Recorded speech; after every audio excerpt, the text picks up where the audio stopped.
tablette bu nekk ci croisement Castor. man maa yoroon ci mukaay. toj naa ak glace ak ndoxu coco. mais tu sais de quoi je parle tu connais coco. oui ça c'est vrai. waaw suul naa glace foofu ñaari tali. partout voilà. toj naa ay tablette yu nen ci rond-point Niass 7 rond-point. ah bon c'est ça donc parce que waa Soleil bu ñu ñëwee dañ doon suy foofu ay affaire. voilà. Voilà. Oui, mais il y avait Mbodj, il y avait Sokhna Fall, il y avait tout. Il y avait aussi beaucoup de sympathisants, je sais pas. Dans l'aile des médias. M'exprimer ainsi, des auditeurs. Ouais, ils ont demandé après Birahim, après vous, Mambaye, Fabrice. Bon. Ouais. Mais c'était dans une très bonne ambiance avec le soleil, il n'y a pas eu de problème sur le terrain. Il y a eu problème, la finale est une fête. Ça s'est bien passé. Fête, ils ont été fair play, ils ont félicité. Même s'ils ont mobilisé avec des addicts, des supporters, ils ont battu du tam-tam là-bas. Oui, mais Djamrek. Et c'était des tam-tams des Baïdarou, je vous ai bien suivi.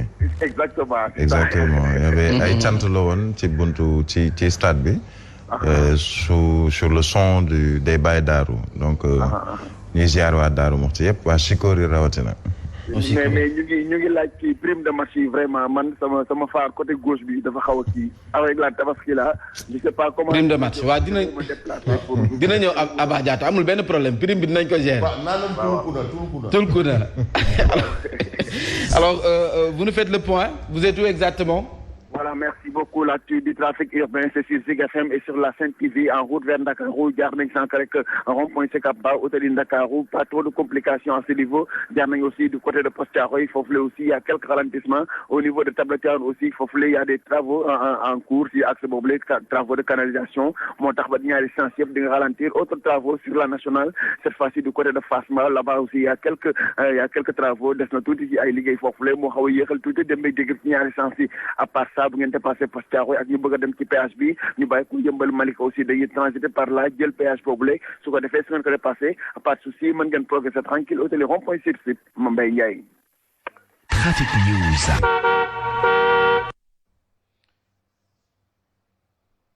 Merci à vous, Aba Diatta, que nous allons retrouver certainement tout à l'heure. Fabrice Nguema, l'actualité est très bien fournie. Oui, mais l'actualité avec Tribune qui nous vient souvent avec beaucoup de une, hein, et ça intéresse tout le monde. D'ailleurs, Mamadou Fofana doit savoir un peu de quoi il en est par rapport à cette information dont je vais démarrer avec Tribune, pas la une, mais le rond-point Gadaï. Ah oui, rond-point Gadaï, un véritable mouroir. Le rond-point Gadaï.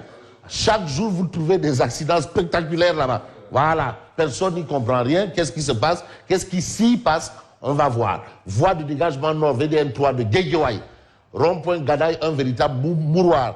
Les autorités en charge de la sécurité routière doivent prendre, bien entendu, des mesures par rapport à ça. De quoi il en est? Qu'est-ce qui se passe? Ou bien, peut-être c'est le manque de ralentisseurs ou quoi? Bref, vous avez ce point. L'autre point, c'est la posture du maire de Dakar.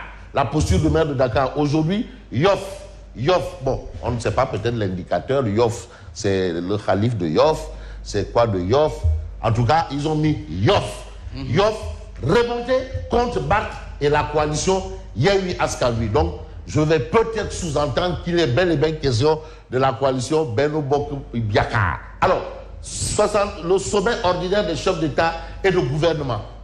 Bonne nouvelle, très bonne nouvelle. Pourquoi? Mais quand la Tabaski accélère l'ouverture des frontières, donc le Mali, en plus d'être grand producteur d'or, est un grand producteur de mets, de moutons. Si on comprend bien, parce que ça a pesé au regard du titre de Tribune. Je ne suis pas là pour dire vrai ou pas. Je me contente de lire. Quand la Tabaski accélère l'ouverture des frontières, là, on a à la une de Tribune. Et puis, inéligibilité de Wade fils et l'ancien maire de Dakar, Alioune Tine, met les pieds dans le plat. Dans le plat. Ah oui, il donne un coup de pied dans la fourmilière.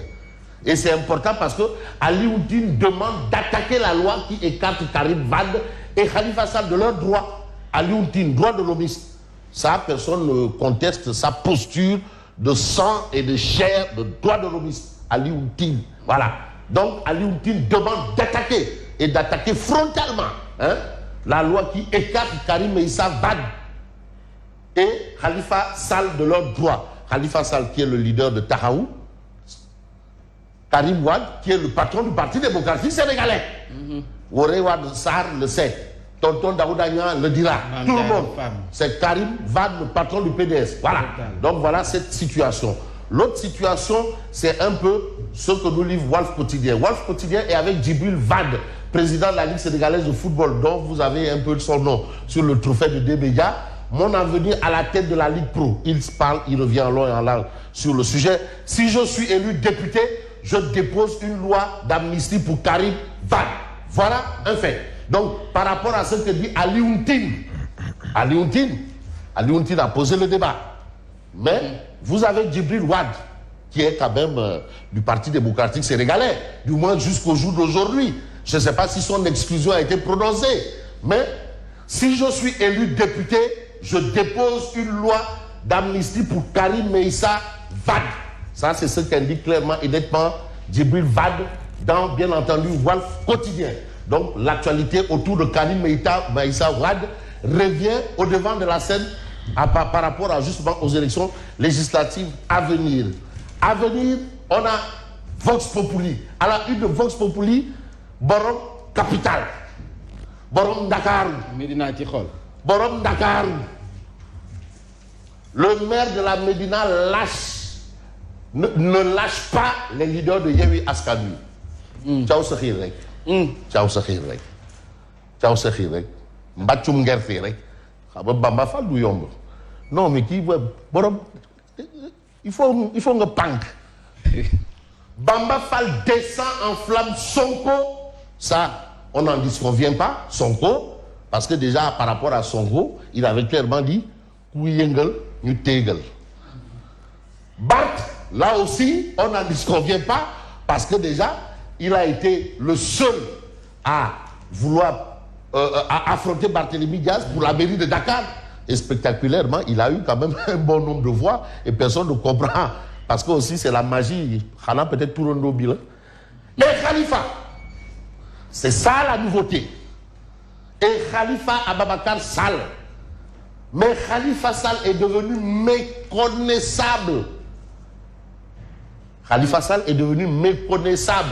Il n'est pas dans la bonne voie. Bamba Fall considère, parce que Bamba Fall quand même, c'était quand même un homme fort, très très fort de Tahaou. Est-ce qu'il n'est même pas l'initiateur des Tahaou là? Je crois qu'il est l'initiateur. Khalifa Sall est devenu méconnaissable. Il n'est pas dans la bonne voie. Bamba Fall Dixit. Le Sénégal n'a pas besoin d'un terroriste. Sonko voulait faire comme Guillaume Soro. Ah, ce n'est pas un homme d'État. Il préfère mourir que d'affronter Adji Sarr dans un procès. Ah, il faut que Sonko nous prouve le contraire.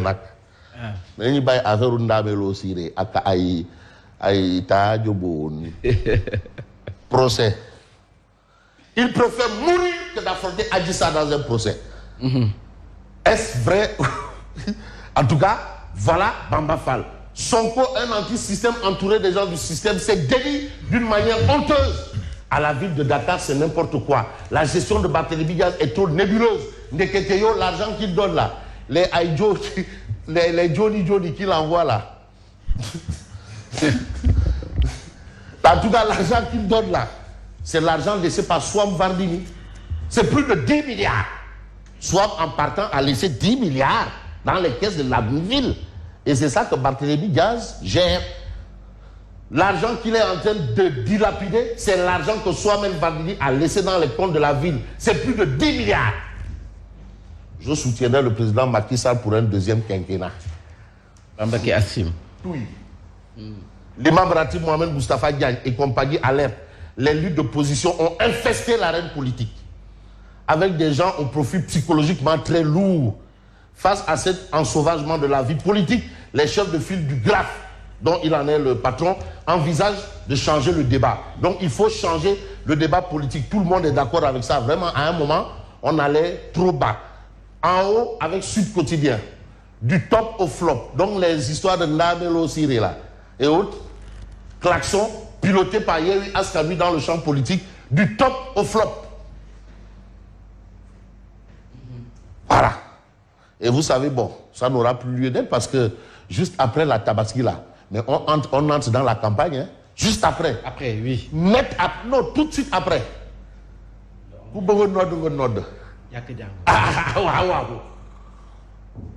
Bon, je vais peut-être voir le soleil qui parle de soulagement sur l'axe Dakar-Bamako. Et vous avez le quotidien qui est avec le président du Casa Sport, l'absence de Sonko au stade, il l'explique. Les clés de la réussite du Casa, il l'explique. Les académies de foot sénégalais, il l'explique. Mais j'espère que le quotidien sportif du groupe des médias est revenu sur notre Ndam Rek. Saccage du lycée Ousmane Sembène de Yoff, le film de l'indiscipline. Ça aussi, c'est un fait assez particulier.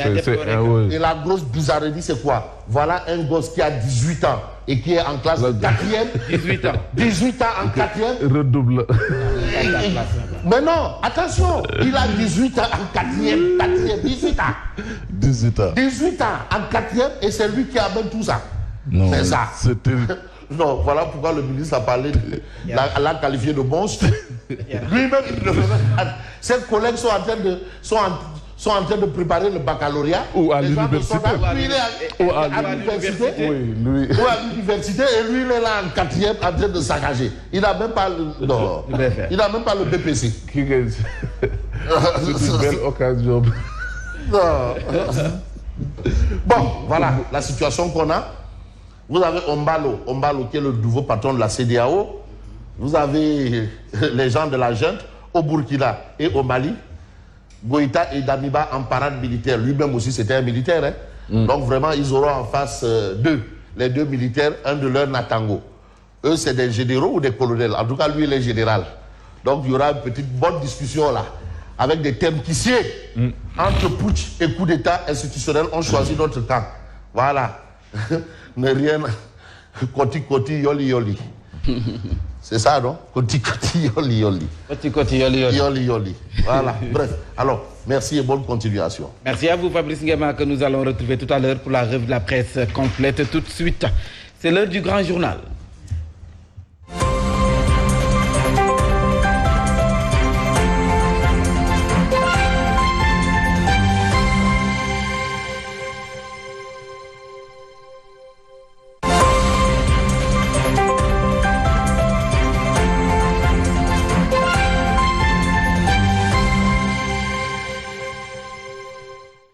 C'était passé de 5 minutes. Si vous venez de nous prendre en cours, sachez que vous suivez la matinale sur Zik FM, Sen TV l'officiel.